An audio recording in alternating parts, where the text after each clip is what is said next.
Hi everyone, it's Graham again and welcome back to my channel. So today I'd like to do something a little different, something that I don't think I've done on my channel before. I'd like to discuss a book series, one that I feel doesn't always get the love and attention that it deserves, and that series is the Aurora Teagarden Mysteries by Charlaine Harris. Now Charlaine Harris is probably more well known for writing the Sookie Stackhouse novels, which of course became, I think, HBO's series True Blood, which I have never seen. I've never read the Sookie Stackhouse novels, and I haven't finished this series either, because reasons. So there are 10 books here, and these two big chunky ones are the original 8. They were written, I think, between 1990 and 2003, I think. And they surround the story of Aurora Teagarden, who is a librarian from the deep south of America in a I think, a fictional place called Lawrencetown. Her mother is a realtor. Her name is Aida, although when I was reading the books, I pronounced it Ada because... yeah, that's just how I roll. These books, well, some of them have been turned into films, made for TV films, starring Candace Cameron Bure, or Bure. I think it's pronounced Bure. And they're very, very good, although a lot of the story has changed. It's not set in the South. I think it's set in Canada. And yeah, a lot was changed. Although, yeah, the films are brilliant, but the books are incredible. So the first 4 books are in here. And we have Real Murders, A Bone to Pick, 3 Bedrooms, 1 Corpse, and The Julius House. So Real Murders, the very first novel, we are introduced to Aurora Teagarden. She is, like I say, a librarian. It's in the deep south of America, and she is part of a club which gathers together every month, or is it every week? Possibly, I can't remember. It's that long since I've read this series, but I love these books so much.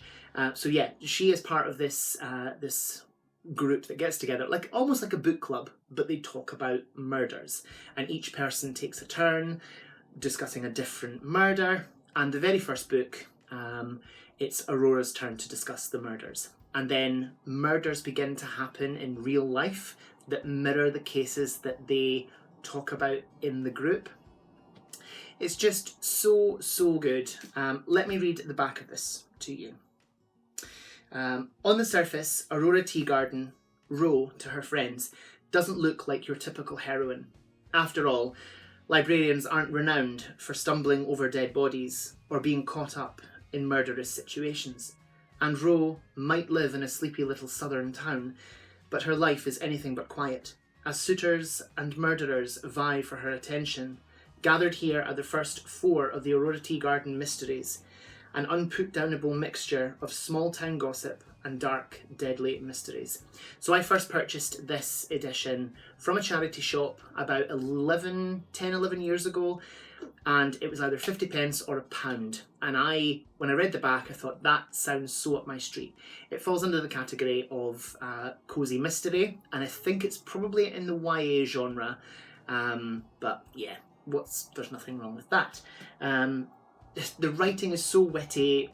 Aurora as a character is just so clever. It's just amazing. So the stories that we have, let's just see if there's a synopsis. I can't remember. No, there isn't. So yeah, we've got Real Murders, Bone to Pick, 3 Bedrooms, 1 Corpse, and The Julius House. So yeah, cozy mysteries, and they're just amazing. The second omnibus has Dead Over Heels, A Fool and His Honey, Last Seen Alive, and Poppy Done to Death. So I haven't finished this one, and I'll tell you for why. When I got this edition and this edition, once I'd finished this one, I begged hubby to buy me this, and he did. He got me it for, I think it was my birthday, about a year after I got the first one. And at that point, Charlaine Harris hadn't written any more novels in the series. So I don't know if anyone else does this, but I absolutely do. If there's only a certain amount of books in a series and the author has ended that series, I am reluctant to finish it because there's nothing else in that series. And I connected with these books. These books were so cozy and lovely and just everything I wanted in a sort of like a cozy murder mystery. I just loved these. I'll read you the back of this one. Aurora Teagarden wrote to her friends, has enough money that she need never work again, thanks to a generous bequest from her best friend, Jane Ingle. The truth is, she likes being a librarian, and though she adores her new husband, Martin, frankly, she's a little bored being at home all day. Mind you, that's before bodies start dropping out of the sky, or one body, to be precise. That of Detective Sergeant Jack Burns, her local law enforcement nemesis, a man who always scared her. Ro is not one to sit back and let others do her dirty work. Long before she's up to her neck in murder and mayhem, for Lawrencetown may be a sleepy little southern town on the surface, but beneath, it's simmering with excitement. So I got about a quarter of the way through the very final novel in this book, Poppy Done to Death. I cannot remember what it was about, and I didn't ever finish it because by that point Charlaine Harris hadn't written any more. And then a few years ago, back in 2017, or was it 2016? Let's have a look. So 2016, there was an announcement that 2 more novels would be written in the Aurora Teagarden series, and it would bring up the total of books to 10. So immediately I pre-ordered them and still haven't read them. This one came out in 2016 and this one came out in 2017. This is All the Little Liars, and I shall read you the inside. Aurora Teagarden is basking in the news of her pregnancy when disaster strikes her small Georgia town. 4 kids vanish from the school soccer field in an afternoon. Aurora's 15-year-old brother, Philip, is one of them. Also gone are 2 of his friends and an 11-year-old girl who was just hoping to get a ride home from soccer practice. And then there's an even worse discovery. At the kids' last known destination, a dead body. Well, the local police and sheriff's department comb the county for the missing kids and interview everyone even remotely involved. Aurora and her new husband, true crime writer Robin Crusoe, begin their own investigation. Could the death and kidnappings have anything to do with a group of bullies at the middle school? Is Philip's disappearance related to Aurora's father's gambling debts, or is Philip himself new to town and an unknown quantity, responsible for taking the other children?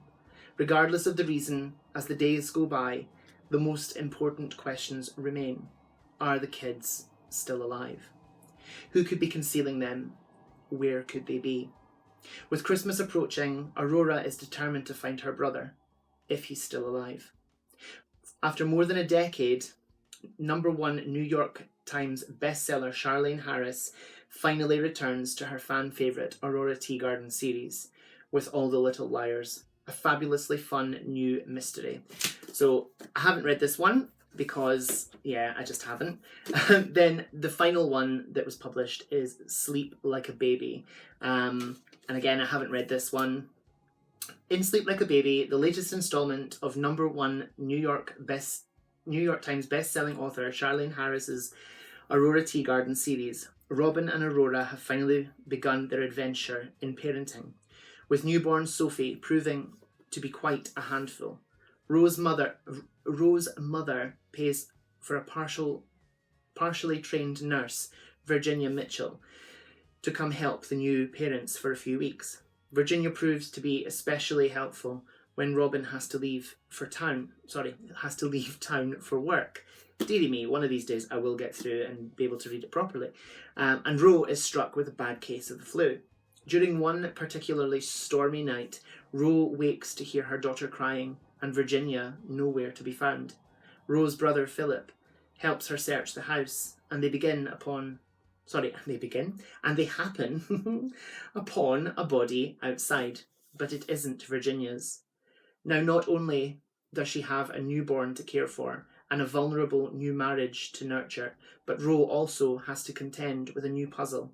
Who is this mystery woman dead in their backyard, and what happened to Virginia? This heart-pounding and excitement next instalment of the Aurora Teagarden series will leave fans. They will leave me happy and hungry for more. I need to finish this series. And indeed, I need to reread the series because it's the kind of, for me anyway, it was the kind of cosy mystery that just absolutely pulls you in, hook, line and sinker. And it's just so lovely, it's so cosy, and they're just so good. And I don't feel that they get the love that they deserve. And indeed, they deserve it. They really, really do. Because they're just fabulous. So yes, I have 3 books to read left in this series. Poppy Done to Death, Sleep Like a Baby, and All the Little Liars. And I think before the end of 2021, I would like to finish this series, because you never know. She wrote 2 more. She might write more still. Yeah, that would be nice. But yes, that is my sort of discussion and my love for the Aurora Teagarden series. There's a couple of other series that I would like to get to by Charlene Harris. I don't really fancy the Sookie Stackhouse novels. There's one, I can't remember, I think it's the Harper Connolly series. It follows a young girl who's struck by lightning, and it gives her magical powers or something like that, psychic powers. And then there's another mystery series that's called the Lily Bard Mysteries. And that kind of is along the same lines, I think, as the Aurora Teagarden ones.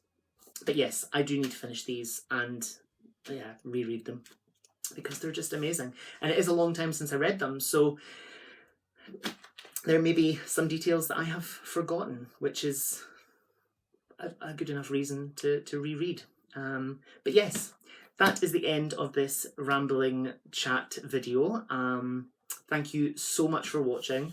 Whatever you're doing, I hope you have so much fun doing it. Whatever you're reading, I hope you love it.